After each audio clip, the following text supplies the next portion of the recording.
الحمدللہ الصلاۃ والسلام علی رسول اللہ اشہد ان لا الہ الا اللہ و اشہد ان محمدا عبدہ و رسول۔ سوال یہ ہے، کیا دعا سے تقدیر بدل سکتی ہے؟ سوال کے انسان کی تخلیق سے قبل اس کی تقدیر میں جو لکھ دیا گیا ہے، کیا دعا سے اس میں تبدیلی رونما ہو سکتی ہے؟ اللہ کے نبی صلی اللہ علیہ وسلم کا ارشاد ہے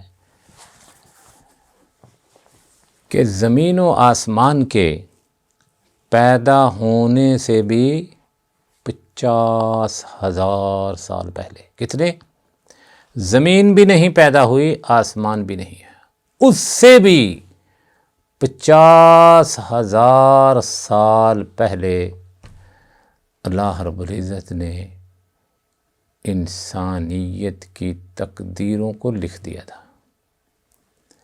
فلاں کب پیدا ہوگا، کہاں پیدا ہوگا، کہاں اس کو وفات آئے گی، ایک۔ دوسرے نمبر پر وہ کیا کھائے گا، کیا پیے گا۔ تیسرے نمبر پر کیا وہ شقی ہوگا یا سعید ہوگا، یعنی کم بخت ہوگا یا خوش بخت ہوگا۔ یہ تمام باتیں اللہ کریم نے زمین و آسمان کے پیدا ہونے سے بھی 50,000 سال پہلے لکھ دی تھی۔ تو اس لیے ہم جب کہتے ہیں نا کہ یؤمن باللہ و ملائکتہ و کتبہ و رسلہ والیوم الآخر و تقدیر خیرہ و شرہ، ہم کہتے ہیں کہ یؤمن باللہ و ملائکتہ و کتبہ، کہ ہم ایمان لاتے ہیں اللہ پر، یؤمن باللہ فرشتوں پر، یؤمن باللہ و ملائکتہ، یؤمن باللہ اللہ پر، ملائکتہ فرشتوں پر، و کتبہ کتابوں پر، و رسولوں پر، اور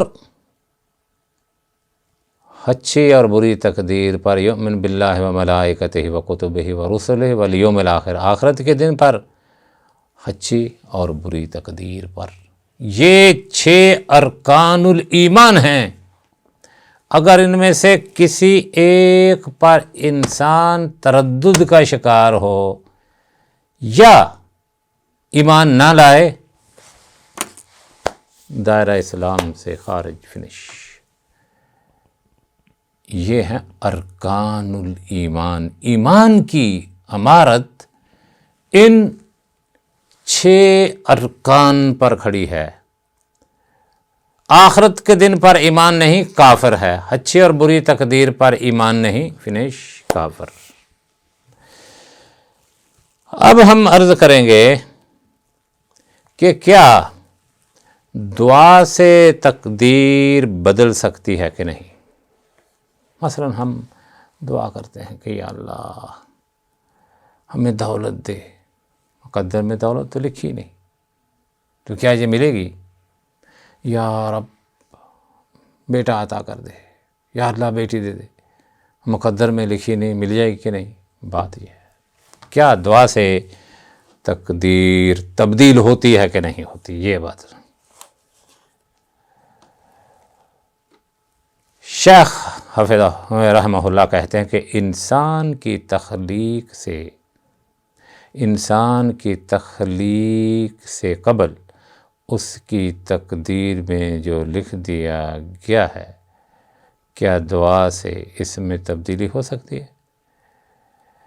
جواب دیتے ہیں، اس میں کوئی شک نہیں کہ دعا کی تاثیر سے،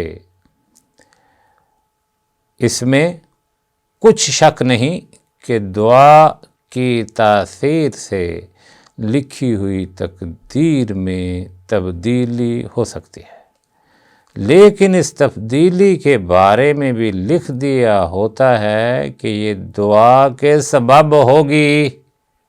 یہ نقطے کی بات کی ہے۔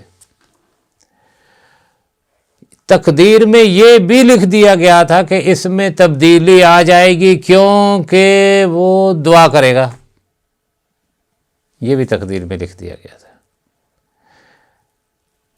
کہتے ہیں لیکن اس میں تبدیلی کے بارے میں بھی لکھ دیا گیا ہوتا ہے کہ یہ دعا کے سبب ہوگی، کہ دعا کرے گا یہ تبدیلی ہو جائے گی۔ لہذا آپ یہ گمان نہ کریں کہ آپ جب دعا کرتے ہیں تو وہ لکھی ہوئی نہیں ہے۔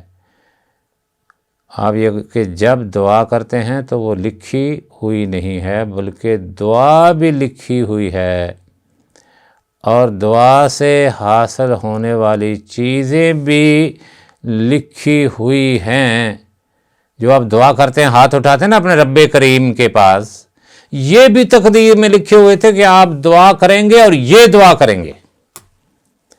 یہی وجہ کہ ہم دیکھتے ہیں جب کوئی شخص مریض پر آیات پڑھ کر اسے دم کرتا ہے تو اسے شفا نصیب ہو جاتی ہے۔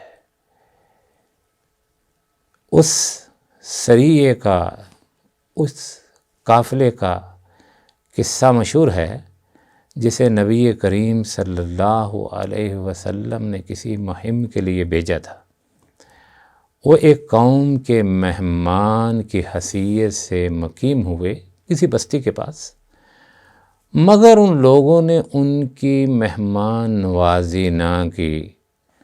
تقدیر کی بات کہ ان کے سردار کو سانپ نے ڈس لیا، تو انہوں نے پوچھا کہ کیا کوئی دم کرنے والا ہے؟ آپ جانتے ہیں کہ صحابہ کا بیٹھنا، چلنا، پھرنا، قیام کرنا، سفر کرنا، تجارت کرنا، بول چال، یہ عام لوگوں کی طرح نہیں تھے۔ ہمارے ہاں تو جناب اگر قیام ہوتا تو دگا روڑا شروع ہو جاتا، ادھر ڈھول باجے اور حرکتیں چاروں طرف علاقے میں، لوٹ کسوٹ، ایسے نہیں۔ وہ ڈیرے جماتے ہی کوئی فرض پڑھنے شروع ہو گیا، کوئی نوافل، کوئی ذکر و اذکار، وہ کوئی قرآن کی تلاوت، کوئی علمی مجلسیں۔ تو وہ بستی والے جنہوں نے مہمان نوازی نہ کی، ان کو پتہ چل گیا کہ یہ لوگ نیک لوگ ہیں، بے شک ان کا تعلق کسی مذہب کے ساتھ بھی کیوں نہ ہے۔ تو ان کو سانپ کاٹ گیا۔ وہ کہنے لگے تم میں کوئی دم کرنے والا ہے؟ صحابہ کرام نے یہ شرط عائد کی کہ وہ اجرت لے کر دم کریں گے۔ بخیلوں کے دم پیسے لے کے کیے جاتے ہیں۔ مہمان نوازی نہیں کی تھی نا، تو اب یہ نہ سوچنا کہ دم بھی بلاش بغیر پیسوں کے ہوگا، پیسے لگیں گے اس میں۔ چنانچہ انہوں نے بطور اجرت بکریوں کا ایک ریوڑ، کچھ بکریاں 20، 15، 30 دے دی۔ صحابہ کرام میں سے ایک شخص نے جا کر اسے سورۃ فاتحہ پڑھ کر دم کر دیا۔ بعض کہتے ہیں کہ وہ ابو سعید خدری تھے رضی اللہ تعالی۔ دم کی برکت سے سانپ گزیدہ اس طرح اٹھ کر بیٹھ گیا گویا کہ وہ اونٹ ہو جس کی رسی کھول دی گئی ہو۔ سورۃ فاتحہ کے دم نے مریض کی شفا یابی میں اپنا اثر دکھا دیا۔ کہتے ہیں دعا میں بلا شبہ تاثیر ہے، لیکن یہ تقدیر میں تبدیلی نہیں ہے، بلکہ یہ تبدیلی تو دعا کے سبب لکھی ہوئی ہے کہ یہ دعا کرے گا تو یہ ایسے ہو جائے گا۔ یہ تقدیر میں تبدیلی نہیں، لیکن یہ دعا کے سبب یہ تبدیلی ہوگی، یہ بھی لکھ دیا تھا۔ ہر چیز اللہ تعالیٰ کے ہاں مقدر ہے۔ اس طرح تمام اسباب ان کے مسببات میں اللہ تعالیٰ ہی کے حکم سے تاثیر ہے، بس اسباب میں لکھے ہوئے ہیں اور مسببات بھی لکھے ہوئے ہی ہیں۔ اس لیے خلاصۃ القول یا خلاصۃ الجواب یہ ہے کہ تقدیر میں ہی لکھا ہوا ہے کہ فلاں مصیبت آئے گی، فلاں دعا کرے گا اور یہ مصیبت ٹل جائے گی، فلاں کو بیماری آئے گی، یہ دعا کرے گا یا دوائی کھائے گا تو ٹل جائے گی، یہ بھی تقدیر میں ساتھ ساتھ تحریر کر دیا گیا۔ تو اس لیے دعا سے تقدیر میں تبدیلی نہیں آتی، بلکہ دعا بھی تقدیر میں شامل ہے، ایسے کہیں گے۔ تو اس لیے اللہ کی رحمت سے نا امید نہیں ہونا اور چڑھ کے کہیں چھت پر چھلانگ لگا دے کہتے تقدیر میں لکھا ہے۔ یہ کس نے وہ تمہیں بتایا بھائی؟ تقدیر میں ایسے لکھا ہے۔ حتی الامکان بچنا ہے، حتی الامکان علاج کرانا، حتی الامکان کوشش کرنی ہے، پھر معاملہ اپنے رب پر چھوڑ دینا ہے، وہی ہوگا جو تقدیر میں ہے۔ دعا ہے اللہ کریم ہمیں کتاب اللہ و سنت رسول پر عمل پیرا ہونے کی توفیق عطا فرمائے۔ اللہم صلی علی محمد وعلی آل محمد۔